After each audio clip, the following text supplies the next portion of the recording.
And welcome everyone to another episode of Tachyon Transmissions, the podcast for all things Star Trek, horror, and sci-fi. So as you may have guessed, this episode is going to be about our first episode going into the journey of reviewing Star Trek Starfleet Academy. Hopefully you guys went with us on our journey through Strange New Worlds. And so now we're going to be going through season 1 of Academy. So we hope that you guys will join us. And this episode, we're going to be doing the first episode. And but before we get started, make sure that you like and subscribe, and follow us on social media. Let us know what you think. We always appreciate that. We appreciate our loyal listeners and followers. But before we get started, Jordan, I hear we have a B plot to discuss. It is a little bit of a B plot. I don't know if it's a super significant B plot compared to others, but in perusing the internet yesterday, as most of us are wont to do, I came across an interesting article from Screen Rant, which I sent to Byron. Just a little fun fact. I guess after Next Generation had hit its stride and was a certified hit, when Paramount decided to order a spinoff, they decided they wanted one based on The Rifleman, about a man and his son set out on the frontier, and that's what became Deep Space Nine. I personally found it fascinating. I never would have thought of it in that regard, but it actually kind of makes perfect sense. So Byron and I were having an interesting discussion, just talking about like the similarities between The Rifleman and Deep Space Nine and how the idea evolved from that. And the most basic concept. It makes total sense. I just never would have connected those dots. Yeah, honestly, I remember, when you shared that with me, being like kind of surprised because like you said, when you kind of step back and like compare the two, there's definitely a lot of similarities there. Like Deep Space Nine is like the old West town, Cisco and his son, the rifleman and his son. So it definitely, the similarities are there. But yeah, I never would have made those comparisons. And it kind of makes me wonder like what the initial treatment was for Deep Space Nine and like maybe the initial draft for it. Like, I wonder if it was way different than what we got now. Like, I wonder if it was more Rifleman-esque. Yeah, it's interesting because, there's been all those lawsuits back and forth in the 90s about how Deep Space Nine was stolen from J. Michael Straczynski, and the similarities between that and Babylon 5. There was lawsuits back and forth. Supposedly there was no knowledge of Babylon 5, but who knows? That's for the lawyers to decide and such. But yeah, like did they get wind of Babylon 5 and mix that in with Deep Space Nine and this original conceptual idea? Did they, like, I don't know, it would be, this is when we need like a tell-all book or a history book from like one of the like production assistants or something who can go back and give us like details that we would never otherwise find out. Absolutely. Yeah. Cause it makes, just like when I think with Deep Space Nine, there's certain things that almost like I want to draw a line between. It like makes me wonder, was Cisco originally going to be like the Odo role? Was he supposed to be like, the Marshal, of Deep Space Nine, basically with his son? And was that maybe the original pitch? I wonder. Like, kind of interesting. Oh, that is interesting. Mm-hmm. Ooh. Mm-hmm. Yeah, because like, thinking. yeah, because like I was thinking about it, and I was like, that kind of would lead into like a Rifleman type thing. If he's the Marshal, then it's like every week he's dealing with like a new crime or something new happening on the frontier where he's traveling, he's going to different places. And so I wondered about that. And I was like, oh, I'm very, very curious now, if that's what it originally was, maybe before it changed. And so, but yeah, definitely. Like, would you say, Jordan, like, are you, now that you know this, like, are you happy with how Deep Space Nine turned out, or would you have liked it to have been a little bit more of that Western vibe, like the Rifleman? That's a great question. I don't know if I want it to be any different from what it was. I'm with a few exceptions, of course. What happened to Jadzia and all that, obviously. No shame on Ezri, but I don't know if I'd want it to be any different. Deep Space Nine to me was always, from classic Trek, it's sort of the black sheep of the family. I didn't get into it till I was much older.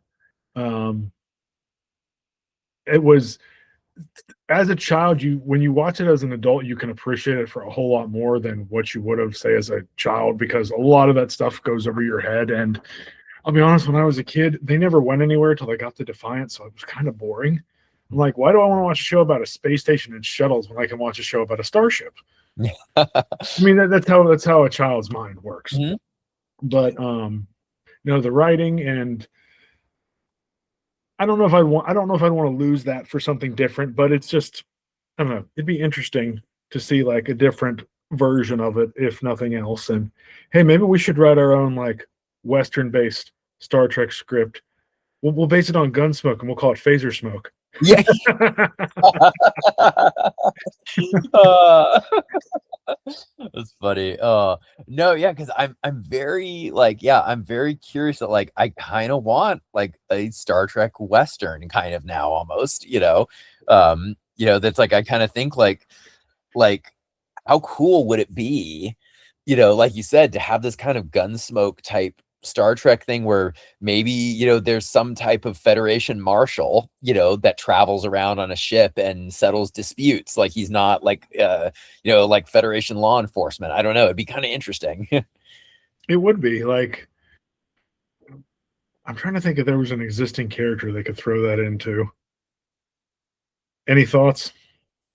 Man, I'm trying to think because I'm trying to think back over over the shows. Like, I feel like you'd have to set it in like the future, like Discovery, or it'd have to be around like Archer's time, the beginning of the Federation, when it wasn't quite as developed. yes, I would agree with that. Yeah, like honestly, like it's kind of weird, like, yeah, like a show like that would actually work in the post-Discovery era of that, especially with the Federation being rebuilt again. That actually would be very interesting. You might even do better to go like original series timeline and tweak it. Mhm. Like, I don't know if you ever read any of the comics, Leonard McCoy Frontier Doctor, where he would base it was that, but instead of being the marshal, it was the traveling doctor. Oh, I never read those. They're pretty good. He goes to a variety of different places, but hey, if year one doesn't work out, they give Thomas Jane a miniseries where he's Leonard McCoy Frontier Doctor. Because to be Hey, honest, the comic was set after, between Star Trek the original series and the motion picture, which is closer to his actual age mm-hmm. than where he would be at the beginning of TOS. So that's kind of a fun concept, actually. I actually like that because I remember I always said to myself over the years, I always thought that a fun, Star Trek spin-off show would be Starfleet Medical, where, Mhm. because I was thinking like, hey, we have Grey's Anatomy, we have like everyone loves medical shows. And I was like, why not have some type of Star Trek medical show? Because how fun you could explore all these exotic diseases, all this different stuff that actually would be like very different than what we have now, but kind of that still core thing. So, hey, a Frontier Doctor show that'd be pretty cool, honestly. You can make it, cross it with a buddy cop show, and Yes. it's Mabenga and Bones. Yeah. Like, I don't know, we call them Joe and Bones. Yeah. Carrying the universe one planet at a time. Yes. I love that. Hey, if anyone from Paramount is listening, you should hire us to write that show. Yeah, we'll take a pitch meeting. Yes. Yeah, well, that's definitely fascinating. And hey, if we ever get an interview with some people from Deep Space Nine ever on this show, we'll have to remember to ask them about that, see if they know anything. Oh, for sure. Mm-hmm. So, all right. Well, it's the time that you all have been waiting for. Star Trek Starfleet Academy has dropped its first episode. And it's finally here, for better or for worse, and I'm sure you have seen, Jordan, that the internet is handling its release with a completely logical, reasonable, and loving aspect. Yeah, it's like the internet is populated by Vulcans. It's so logical. Yes, exactly. So I guess before we dive into the actual like episode itself, I guess, what were your initial thoughts, Jordan, about the concept of this show? Like, were you looking forward to it? Were you dreading it? Like, kind of, what were your thoughts before you hit play on this first episode? So, as with all Star Trek projects, I want to like it. I don't go in like there's a lot of people I'm sure everyone listening has seen it or heard it. People go in there expecting to hate it. They're going to hate it. It's like it could win an Oscar or an Emmy and they'd still hate it just because. Hate takes a lot of effort, and I'm getting old, so I don't want to waste energy on hate if I don't have to. And if I do, I'll save it for the Star Wars sequels. Um, but that's another whole tangent right there. But no, so I'll be honest. As with most people, it's kind of hard to get excited about a Alex Kurtzman led project. It is what it is. If you guys enjoy it, more power to you. I'm jealous. I wish I could get more excited about anything Kurtzman does. Having it set in the 32nd century in the later Discovery era, yeah, that's not exciting to me at all. That being said, after seeing some of the trailers, I had a bit more hope than I was expecting. I was expecting, to be honest, especially after watching Section 31, which is a complete and utter train wreck, and that's the nicest thing you can say about it. I did not have high hopes. What about yourself, Byron? I was basically the same way. I'm the same as you. Like with anything Star Trek, I want to love it. I don't want to hate anything Star Trek because I love the universe. I love the stories. And generally, I can find enjoyable things within shows. There are shows that make it very difficult, hint Discovery. But yeah, like I definitely didn't go in wanting to hate this, hoping, but, I was of the same mindset that like the Discovery era doesn't really excite me all that much. I kind of feel like a lot of it has been kind of wasted potential, with this 900 years in the future. I was very excited when Discovery first went into the future because I was like, this is going to be really cool.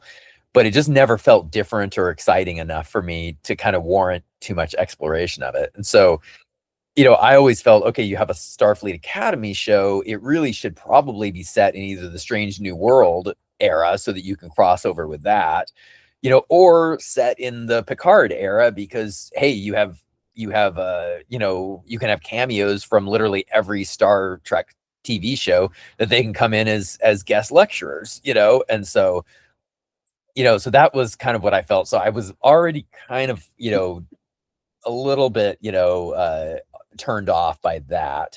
But I was willing to give it a chance. I was like, okay, let's give it a chance. Let's see if it can win me over. So, yeah, so we both watched this first episode. And I guess before we kind of get into the story and the characters and everything, I guess what were your initial thoughts, watching it? Like how did it hit you? So I was excited, and they actually dropped it at midnight Eastern time instead of midnight Pacific time. So in my excitement, I watched both episode 1 and 2 before I went to bed. And I normally like to watch it because I hate spoilers, and God knows if the internet's good at one thing, it's spoiling everything for everybody. And then I normally go after work the next day. I like to go watch it with my mom and dad. So I actually highly recommend, I do this for movies too, watch it twice.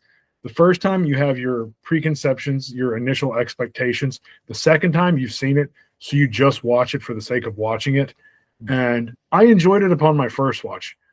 I thought I'm like, parts of it felt like, is this Star Trek or is this a teenage drama with a Star Trek skin?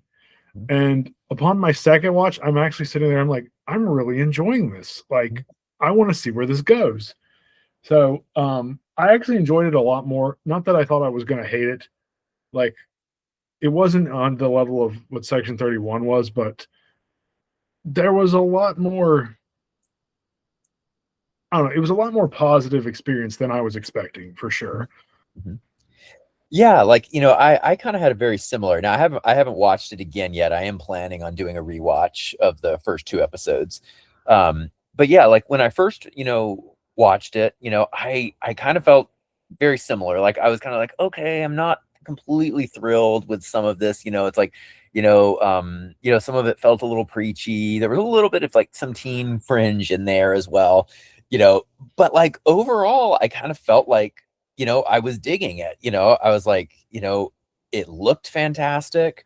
I kind of felt a lot of the actors were kind of fitting into their roles pretty well. And and at the end of it, when the credits were rolling on that first episode, I kind of had the feeling that that I always hope I have with a Star Trek show, namely that I was excited for the next episode. That I was like, oh, I want to see where this is going now. And I think that you can say a show has done what it's supposed to do, and at least has succeeded in being successful if you want to watch more.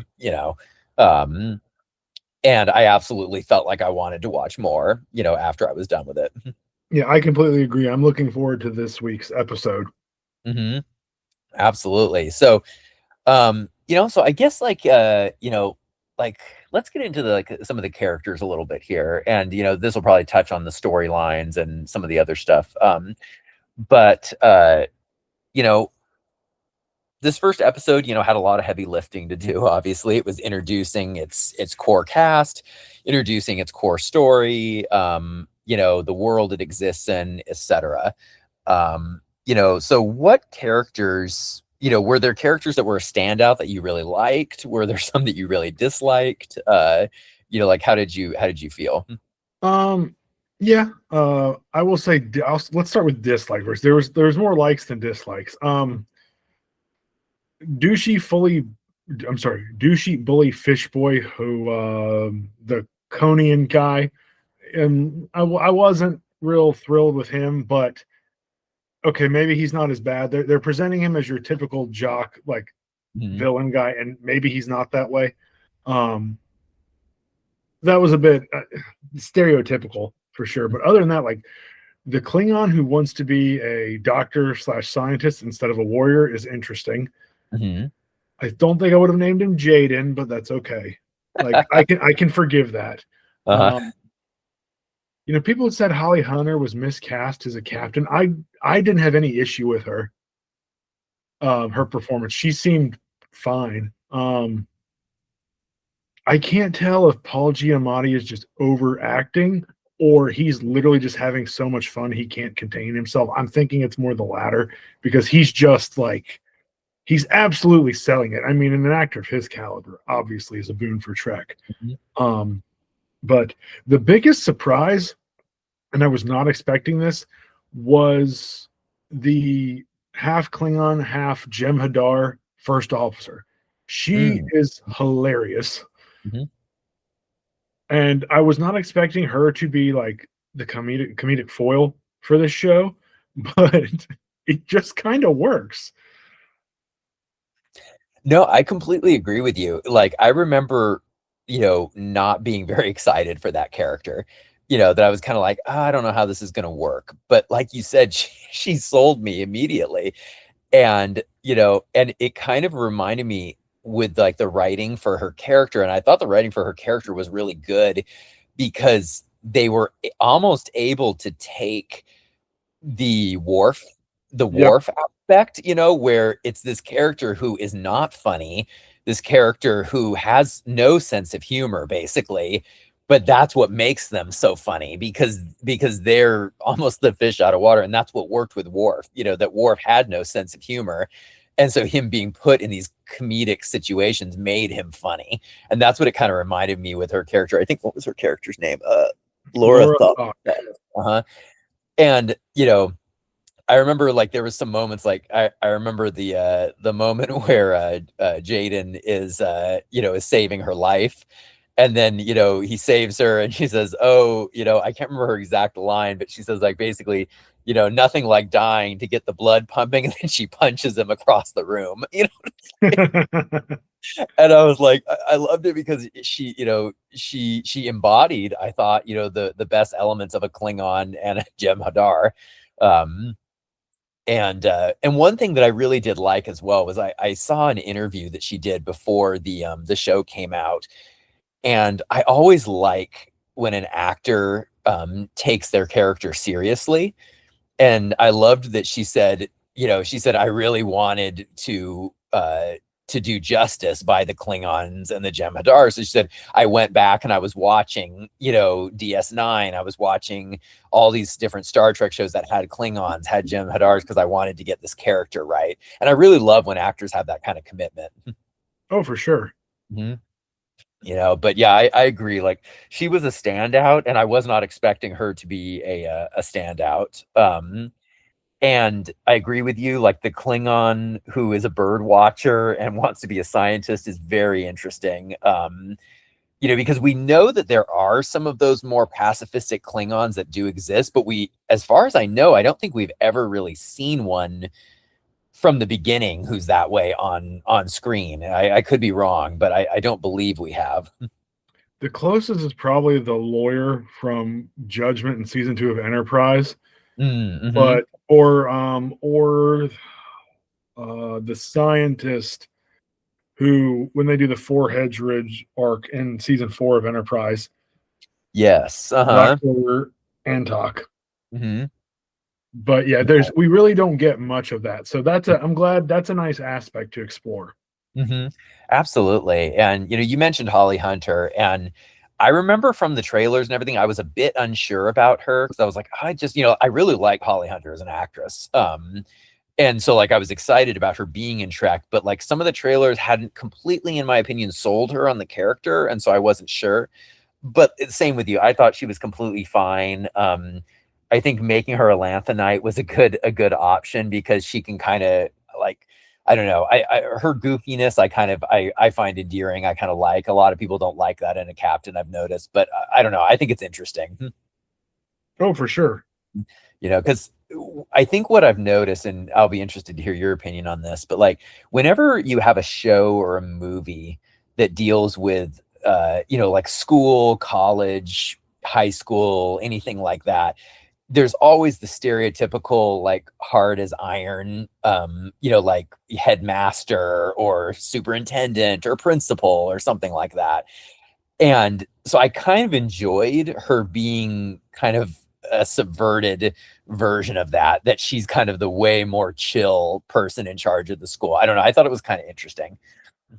Yeah, I would agree with that. It's variations. It's not so stereotypical for sure. Hmm. Exactly. So yeah, so I'm definitely interested to see her develop more to kind of see. Um, what did you think about I thought of you when this happened, because I know we talked briefly about it. What did you think about the new computer voice? You talking about the one on the ship or one onto the campus? One on the ship. Mhm. Okay, it's not bad. I'll be honest. You're never going to top Majel Barrett Roddenberry. It was nice to have the computer voice back, but I'll be honest. She recorded a phonetic alphabet. If they had kept her voice and just done that, I think it would have been a really nice tribute. Not to take away from whoever I'm totally blanking on. Brit Marlin. Mhm. Yes, she wasn't bad. Like Mhm. I enjoyed it. It's just when you're used to one thing, sometimes it's hard to get used to something new. Mhm.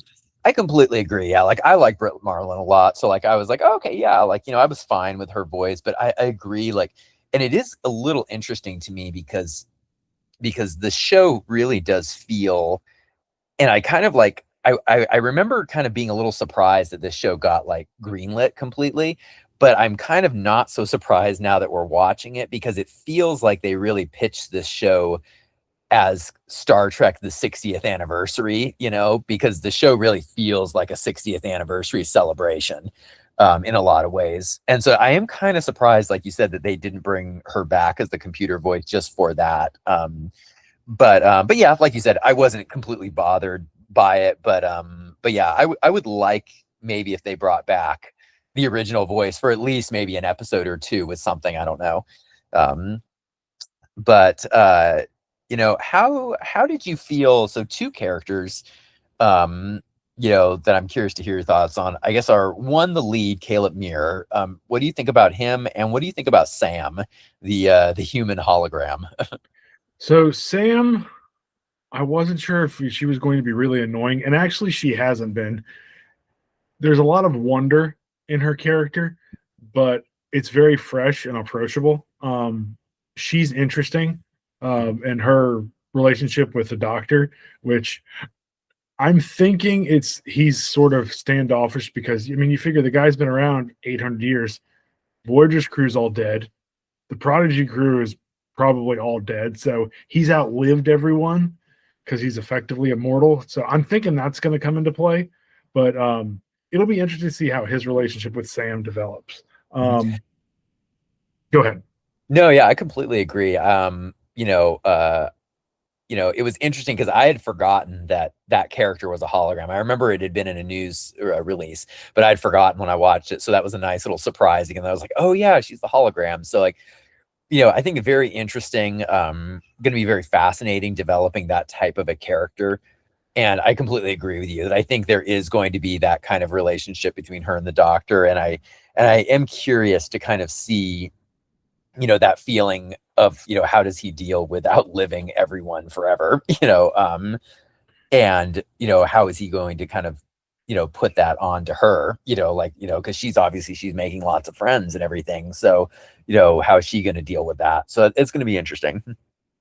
I still wonder if we're going to get the other Doctor from Living Witness and Voyager, there was a copy of the Doctor left in the Delta Quadrant, reawakened 700 years later, who served on an alien planet until he eventually heads back to Starfleet in the Alpha Quadrant.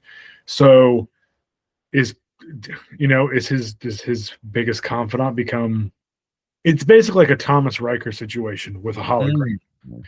That would actually make for a really intriguing storyline and a nice payoff on a 30-year-old episode, but we'll see where that goes. But back to your other question about Caleb.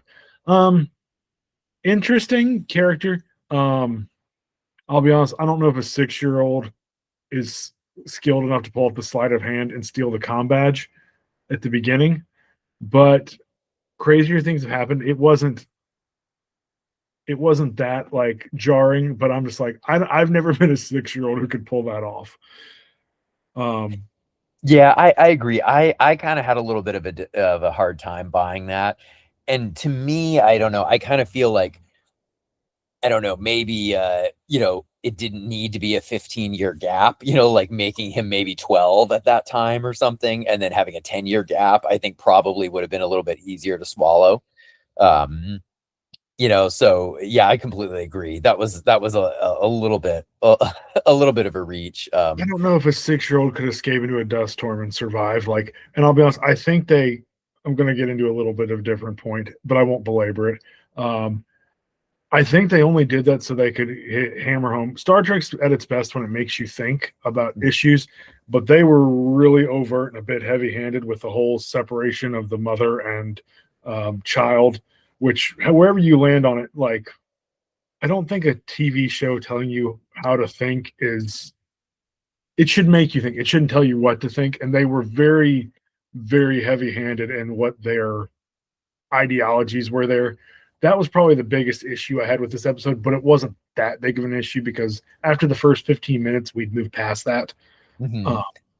But otherwise, Caleb, he's your typical dumb teenager who doesn't listen.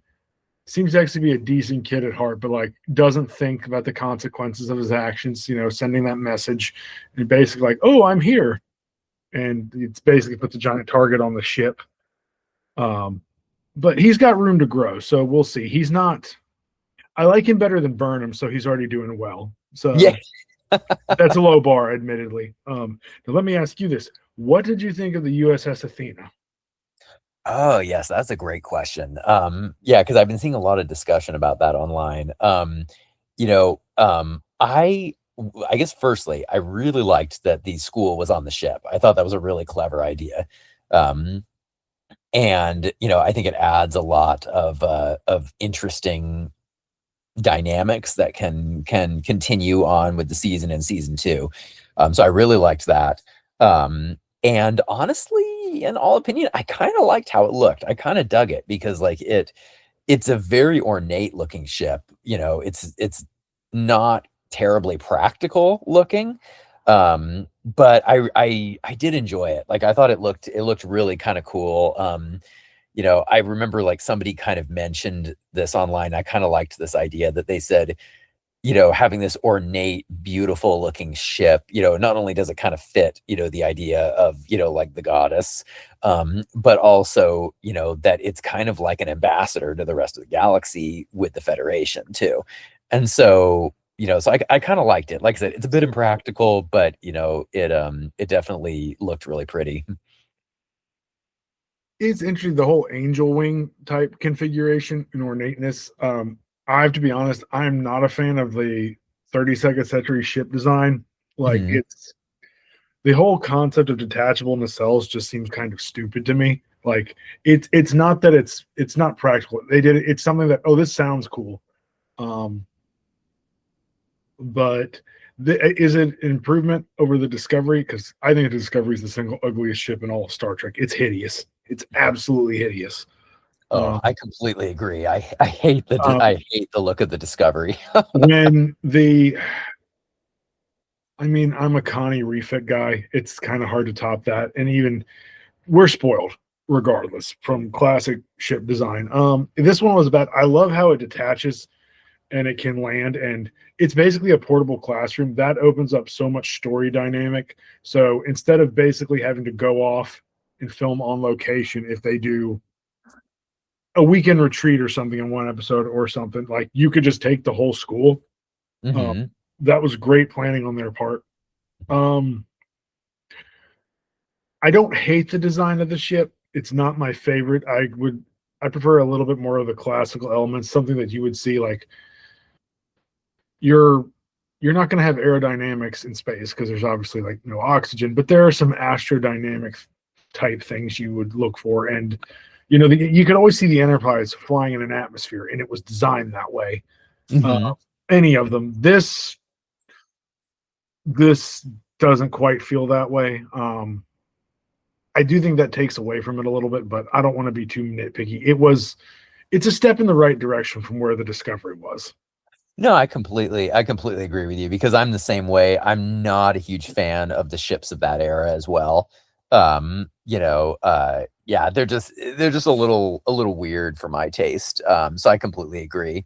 I Um, read something they basically used when Matt Jeffries designed the original Enterprise. He was an B-17 mechanic in like World War II, so he used what he would deem as aircraft logic. Like this is how it would look on an aircraft. This is how an aircraft engineer would design it, and I felt like that sort of permeated in throughout old Trek, whereas new Trek, this it's more of this looks cool than the yes. actual design logic. And that's, I think, the biggest issue. But sorry to belabor that point. No, and I think that is kind of one of the core issues with new Trek is that old Trek always had a lot of very talented people involved, whether they were engineers, scientists, sci-fi fiction writers, like there was always a huge amount of talent kind of behind those scripts, behind the research for it, which kind of just made the show so good. I would really like New Trek to go back to that. Now, I'm not saying it has to go completely back to that, but I would love to see a little bit more of that, honestly. Completely agree. And I completely agree with you as well. Also, that the ship as the classroom opens up a massive amount of possibilities because that was something I was very worried about the show.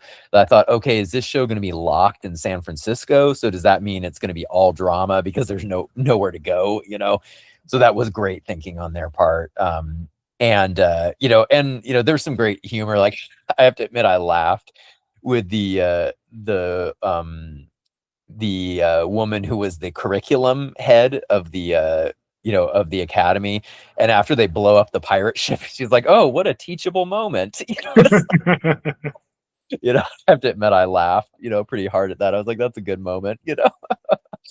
Um, so yeah, so definitely, you know, uh, and I guess kind of, with the overarching storyline, obviously, of him finding his mother and everything, we touched on that a little bit with kind of, a bit of the heavy-handedness. And I think New Trek has a major problem with that, of being preachy, being, just a little over the top with things. Um, And I remember like that was kind of an issue that I had with that first 15 minutes where I was like, okay, this is an intriguing concept, that they're kind of developing this whole thing of like separation. What is the moralness of of a government separating a child from a parent? I was like, okay, this is, it's definitely ripe for Star Trek's morality play that they normally do. But as you said, like New Trek just doesn't seem very capable of handling that very well. No, they tell you what to think versus making you think about the issue.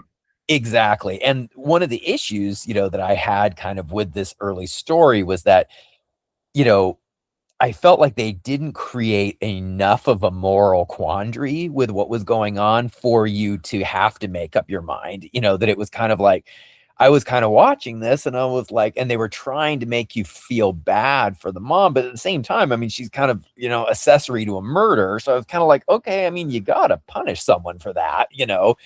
And so, like, I kind of felt like, I don't know, I feel like they kind of maybe didn't structure the story enough to create the sympathy and for the moral grayness, that I was kind of like, okay, there's something that's not, I don't know. I didn't feel they did a very good job with that opening. But like you said, it was over fairly quickly. So, Yeah, you said it perfectly. I completely agree. I have wondered with the storyline with the mom, do you think that the mom is going to end up being a villain? That's a great question. Mhm. I'm not sure. Mhm. I'm kind of leaning that way, but who knows? Mhm. Yeah, I'm definitely curious because I'm the same way. Just over the course of these two episodes, I kind of have felt like they've been seeding some of these ideas of, okay, she's been free, she's not contacting, she's not looking. I don't know. So we'll see how it goes. But um, but I guess lastly, kind of before we finish up this first episode, I really would like to talk a little bit about the production quality and the production of this episode, or this series, honestly, as a whole. How are you feeling about, the CGI, the sets, the camera work, all that kind of stuff? Like, how do you feel about it? Mhm. I wouldn't say there's any like super intriguing camera angles or cinematography. I mean, it's standard, it's good. I will say this is probably the prettiest Star Trek show they've ever made. Like, now there's something to be said for the old models, and I don't know, sometimes I kind of miss maybe it's just a nostalgia, but the old graininess, like of watching it on VHS versus Uh-huh. like Blu-ray. But you and I were texting back and forth. This show is absolutely beautiful. Like, this is the Cindy Crawford of Star Trek shows. I'm probably dating myself, but it's like it is literally, the sets are phenomenal. They're huge. The attention to detail is great. The um, even the Easter eggs, like you can tell there's fans of Trek working on it. There's a crap ton of Easter eggs. Like you said, this is basically like Star Trek the 60th anniversary with all the Easter eggs. But I mean, it's just, the show just looks phenomenal. I believe you had said when we were chatting before about like Disney and Star Wars could take note of the production quality of this show.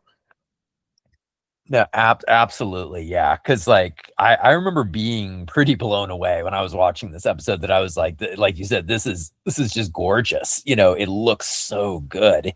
And I always like, when you hear a show is expensive or whatever, I always like to see the evidence of its budget, on display, which is an issue that Star Wars has a lot of. And yeah, it's like, you know they need to hire some of these Star Trek, production people, just because they have, you know, almost all of New Trek for the most part, I have been relatively impressed with their production. Like, I can't think off the top of my head of a New Trek show that I thought, wow, that looks terrible, for the most part.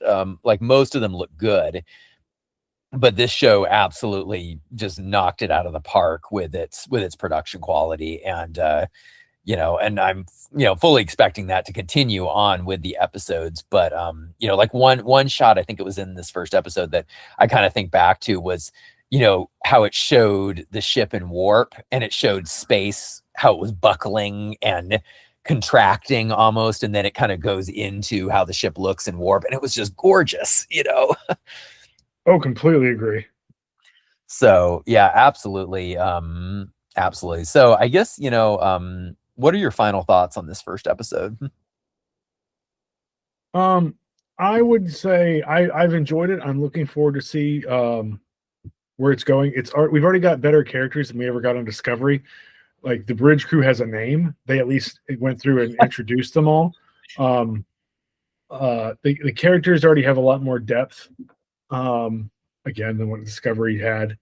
Um, if I had to rate this on a scale of 10, so upon my second watch, it went up. I was initially thinking a 7. I might go 7.5 or 8. Like, is it perfect? No, but it's got a couple of minor issues. Excuse me. There's nothing like horrendous, like sticking out that's just glaring.